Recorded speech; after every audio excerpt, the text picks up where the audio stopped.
આપ સૌને હેપી ઉત્તરાયણ. પણ છે ને મને છે ને સહેજ ગુસ્સો રહી ગયો છે. મારાથી? તારાથી નહીં, હવે આમનાથી. શું છે? મેં તમને કીધું તું મારા કાનમાં પહેરવા માટે 2 બુટ્ટીઓ અપાવો, તો તમે મને શું અપાયું?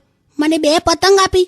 તો તારા મોઢા પ્રમાણે બુટ્ટીઓ નથી દેખાતી ભાઈ, એટલે પતંગ આપી. દેખાશે હવે, જોજે, મજા આવશે. તંબુરો મજા આવશે. પતંગ કાને લટકાઈને ફરું કેવી લાગુ ખબર છે તમને?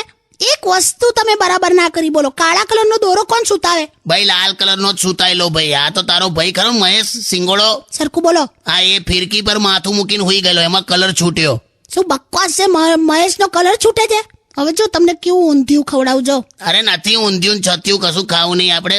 મેં તો ગભરાઈ ગયો છું તારાથી, ખબર? શું કાકા, એમાં ગભરાવાનું શું યાર? એટલે આને મેં ગઈકાલે એવું કીધું મારે કંઈક એકદમ આમ લાઇટ ખાવું છે, આમ હલકું ફૂલકું, અને થોડુંક કંઈક સ્પાઇસી ખાવું છે. તો આને ટીશ્યુ પેપર પર અથાણું ચોપડીને મને આલી દીધું. હલકું સ્પાઇસી બંને આવી ગયું ને. હા ભાઈ, હવે તો ચાલો તો જય શ્રી કૃષ્ણ.